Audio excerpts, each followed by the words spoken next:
Hello everyone and welcome to ए3 classes. This is Ujjwal sir और हम लोग कर रहे हैं इंडियन कॉन्ट्रैक्ट एक्ट का यूनिट 2। तो मैं तुम लोग को पहले एक अच्छी बात बता दूं कि यूनिट 1 ख़त्म हो गया है, तो अब आपका इंडियन कॉन्ट्रैक्ट एक्ट बहुत ज़्यादा लंबा नहीं बचा है। क्योंकि बिल्कुल ही बेसिक से यूनिट 1 से स्टार्ट करना पड़ता है। सेकेंड थर्ड ये सब अब बाकी जो है ना उनमें थोड़ा बहुत लिंकेज है, तो फटाफट हो जाएगा। चलो अब स्टार्ट करते हैं। उससे पहले चैनल पर नए हो तो सब्सक्राइब कर लेना और वीडियो अच्छी लगे तो लाइक कर देना। इंस्टाग्राम पे भी अपना चैनल है, आप चाहो तो फॉलो कर सकते हो। टेलीग्राम ग्रुप में नोट्स आते हैं, आप उसे भी देख सकते हो। चलो कंसिडरेशन स्टार्ट करते हैं। कंसिडरेशन होता क्या है बेटा? कंसिडरेशन क्या होता है? जब किसी चीज़ के बदले में कुछ मॉनेटरी वैल्यू कुछ दिया जाता है। कुछ मॉनेटरी वैल्यू नहीं, मतलब कि दोनों का फ़ायदा हो, दोनों को कुछ ना कुछ मिले। क्या कंसिडरेशन क्या है इस चीज़ की? तो कंसिडरेशन होता है कि जब कुछ को कुछ मिले।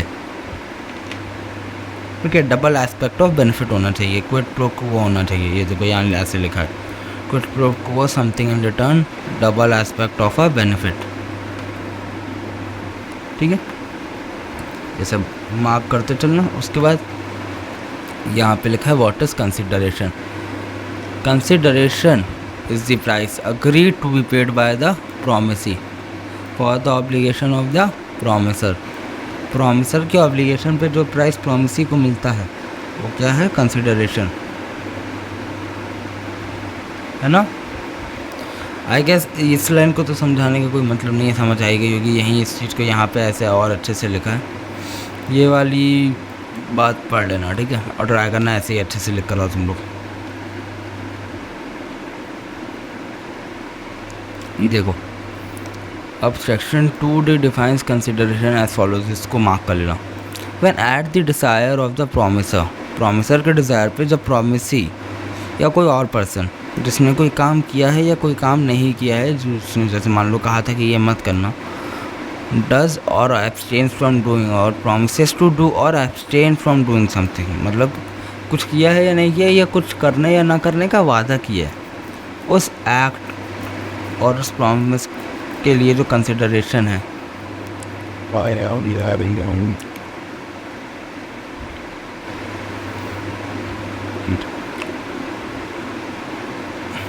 तो वो आपकी कंसिडरेशन हो जाती है। ठीक है, consideration is an act of doing something. मतलब ये जो एग्जांपल है, और consideration is abstinence, abstain from doing something, मतलब किसी चीज़ से रुकना। उसके भी ये दो एग्जांपल हैं, लेकिन हम लोग पहले ये वाले डिस्कस करते हैं। ठीक है, कि किसी चीज़ से करने में रुकने का क्या मतलब है, क्या रुक जाए। तो देखो अभिषेक ने प्रॉमिस किया भारती को to not file a suit against him, कि भारती अभिषेक के खिलाफ कोई केस ना करे, और अभिषेक उसे 1 लाख रुपए देगा। Here abstain on the part of Abhishek would constitute consideration against Bharti payment of 1 lakh in favor of अभिषेक। उसके बाद दूसरा एग्जांपल देखते हैं। ABC के पास एक शॉप है किसकी? इलेक्ट्रिक आइटम्स की। XYZ चाहता है कि वो सामने एक और दुकान खोल ले। ठीक है, तो ABC उसे 2 लाख रुपए ऑफ़र करता है ताकि वो अपनी दुकान कहीं और शिफ्ट कर ले 1 किलोमीटर की दूरी पे ABC से। यहाँ पे कंसिडरेशन किस चीज़ की? कि वो यहाँ सामने दुकान ना खोले, इस चीज़ की कंसिडरेशन। ठीक है, तो ऐसे एब्सटेन फ्रॉम डूइंग समथिंग की भी कंसिडरेशंस होती हैं। अब consideration of act of doing something क्या? अजय ने गारंटी किया भुवन को, क्या किया? For payment of the price of the goods. Ajay ने भुवन को गारंटी कर दिया कि वो पैसे दे देगा सामान के, है ना। Which Bhuvan wanted to sell on 1 month credit to Chaitanya, जो भुवन चैतन्य को 1 महीने के क्रेडिट पर बेचना चाहता था। Here selling of goods on credit by Bhuvan to Chaitanya is consideration for as promise. अब यहाँ पे तुम लोगों ने ध्यान नहीं दिया होगा, लेकिन ये एज नहीं होगा, ये अजय होगा, अजय। तो बेसिकली ये है कि अजय ने पैसे देने का प्रॉमिस किया, लेकिन वो प्रॉमिस इसलिए किया क्योंकि चैतन्य को भुवन ने 1 महीने के क्रेडिट पे सामान दिया था, तो उस सामान के लिए अजय ने प्रॉमिस किया।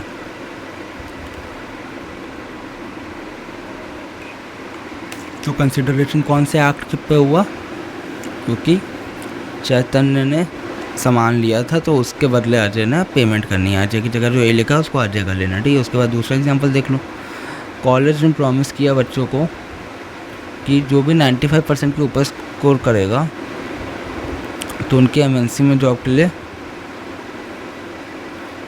कॉलेज ट्राई करेगा, या आई गेस दैट, ठीक है। तो इस पर क्या लिखा? Consideration need not be monetary, क्योंकि यहाँ पे कॉलेज ने क्या प्रॉमिस किया कि वो एमएनसी में जॉब लगा देगा। यहाँ ये नहीं प्रॉमिस किया कि आपको पैसे मिलेंगे 95% के ऊपर आने के लिए। बट ये ज़्यादा बेटर डील है, आपको मिलना फटाफट ले लेना।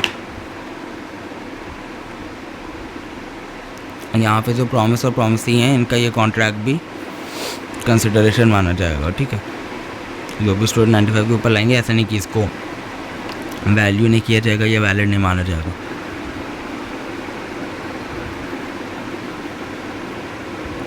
इसको माना जाएगा। उसके बाद consideration must be eight the desire of the promiser. उसके बाद कंसिडरेशन में मूव फ्रॉम प्रॉमिसी और एनी अदर पर्सन। उसके बाद कंसिडरेशन में भी पास्ट, प्रेजेंट और फ्यूचर। सर रीडिंग हम लोग भी लगा लेंगे, समझाओगे? हाँ बेटा समझाऊंगा, रुक जाओ। इसका क्या मतलब है? कंसिडरेशन पास्ट की भी हो सकती है, प्रेजेंट की भी हो सकती है, फ्यूचर की भी हो सकती है।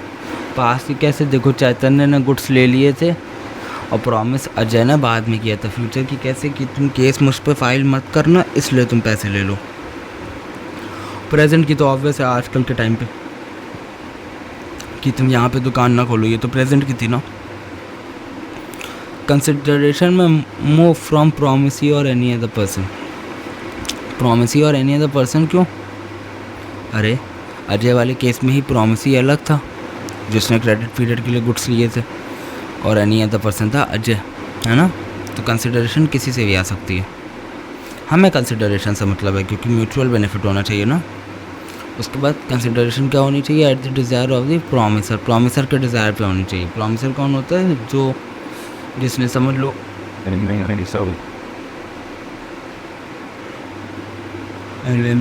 जिसने समझ लो कंसिडरेशन के लिए गुड्स दिए, या फिर क्या किया, या फिर आपका कॉन्ट्रैक्ट का इनिशिएटिव लिया, आपको ऑफ़र किया, तो उस प्रॉमिसर की हित में उसके डिज़ायर के हिसाब से कंसिडरेशन होनी चाहिए, है ना। बस यही लिखा है, यहाँ पे लिखा है, इस चीज़ को नोट कर लेना। ये मैं गला थोड़ा चौक हो गया बेटा, सॉरी। यहाँ पे इस चीज़ को नोट कर लेना। कंसिडरेशन क्या होता है? प्रॉमिस या performance that parties exchange with each other. Promise या परफॉर्मेंस जो पार्टीज आपस में एक्सचेंज करती हैं उसको कंसिडरेशन कहते हैं। फॉर्म ऑफ कंसिडरेशन क्या होता है बेटा? सम बेनिफिट, राइट और profit of one party, some detriment loss और फॉरबियंस ऑफ द अदर। अब इन दोनों बातों को नोट कर लेना, ये तुम लोग को अपने आप ही समझ में आ गई होगी। उसके बाद कुछ लीगल रूल्स हैं कंसिडरेशन को लेके, चलो उन्हें डिस्कस करते हैं। वैसे तुम लोग को आई गेस मैंने बताया नहीं, आज का चैप्टर आज ही ख़त्म हो जाएगा। 9-10 पन्नों का चैप्टर होता है कंसिडरेशन, कुछ खास बड़ा नहीं है। तो consideration must move at the desire of the promiser. Consideration must be offered by the promisee or the third party at the desire or request of the promiser. This implies a return element of consideration, contract of marriage and consideration of promise of settlement is enforceable. क्या कह रहे हो sir? Consideration में move at the desire of the promiser. Promiser के desire पे consideration move होनी चाहिए, अभी हम लोगों ने ऊपर पढ़ा है ना। इसका मतलब प्रॉमिसी या थर्ड पार्टी जो भी कंसिडरेशन ऑफ़र करेंगे वो प्रॉमिसर के डिज़ायर के हिसाब से होनी चाहिए। इसका मतलब return element of the consideration, contract of marriage and consideration of promise of settlement is enforceable. कि मतलब कॉन्ट्रैक्ट ऑफ मैरिज हो गया कंसिडरेशन में, या कोई प्रॉमिस हो गया सेटलमेंट का, ये सब हो गया, कोई भी रिटर्न एलिमेंट हो गया, ये सब जो कॉन्ट्रैक्ट्स हैं ये सब एनफोर्सिएबल हैं, ये सब एनफोर्स किए जा सकते हैं। इसको थोड़ा अच्छे से समझने के लिए ये एक्ट देख लेते हैं। चलो पहले दुर्गा प्रसाद और बलदेव का एग्जांपल देख लेते हैं, ये थोड़ा इंपॉर्टेंट भी है, मार्क कर लो। उसके बाद वो ऊपर की लाइन थे फिर समझाता हूँ। ऊपर की लाइन ये पहले समझ लो, ठीक है। जो एक्ट किया गया किसी थर्ड पार्टी के डिज़ायर पे वो कंसिडरेशन नहीं होगी। क्यों? क्योंकि इसमें प्रॉमिसर का इन्वॉल्वमेंट नहीं है, प्रॉमिसर ने आपको एक्सेप्टेंस नहीं दी है, थर्ड पार्टी से कोई लेना देना नहीं है। प्रॉमिसी की जगह थर्ड पार्टी हो सकती है, प्रॉमिसर की जगह नहीं। आप थर्ड पार्टी के डिज़ायर पे काम नहीं कर सकते, आपको प्रॉमिसर के डिज़ायर पे करना। बलदेव और दुर्गा प्रसाद का केस लॉ देखते हैं। डी प्रॉमिस टू पे P a certain commission of articles which would be sold through their agency in a market. Market was constructed by P. D ने प्रॉमिस किया था पी को कि वो कुछ पैसे उसको देगा मार्केट में सामान बेचने की, जो मार्केट किसकी थी? पी की। किसके डिज़ायर पे? सी के डिज़ायर पे। सी कौन है? Collector. And not at the desire of the D. D के डिज़ायर पे नहीं, सी के डिज़ायर पे ही मार्केट की गई थी, ठीक है। D was not bound to pay as it was without consideration and hence void. Sir बिल्कुल समझ नहीं आ रहा आप क्या कह रहे हो, देखो बेटा ध्यान से समझो। D ने प्रॉमिस किया P को, क्या प्रॉमिस किया? D ने P को कहा कि वो उसे थोड़ा सा पैसा देगा जो उसकी एजेंसी मार्केट से कमाई है। कौन देगा पैसा? D देगा। किसको देगा? P को। उसके बाद P ने मार्केट बनाई किसके डिज़ायर पे? सी के डिज़ायर पे। क्या डी के डिज़ायर पे बनाई? नहीं, सी के डिज़ायर पे। जबकि डी ने वादा किया था कि वो पैसे देगा मार्केट के लिए, लेकिन पी ने अपने हिसाब से सी के डिज़ायर पे काम किया। तो क्या डी अब उसे पैसे देगा? नहीं, अब डी बाउंड नहीं है पैसे देने के लिए, वो चाहे तो दे चाहे तो ना दे। क्यों? क्योंकि तुमने काम उसके हिसाब से किया ही नहीं, तुमने काम तो सी के हिसाब से किया। तो जब कलेक्टर सी के हिसाब से किया तो अब आगे की बात भी उसी से करो, ठीक है। अब हो सकता है सी जो कलेक्टर है वो डी का ही हो, तो डी ऐसा नहीं कर सकता, मतलब आप इसको फ्रॉडुलेंटली यूज़ नहीं कर सकते, लेकिन इन जनरल की बात की जा रही है। उसके बाद सेकंड पॉइंट, कंसिडरेशन में मूव फ्रॉम प्रॉमिसी और एनी अदर पर्सन। इसको बेटा हम लोगों ने ऊपर समझ लिया था, इसका ये एग्जाम्पल देख लेना। इससे नया वर्सेस रामाया का केस लॉ है,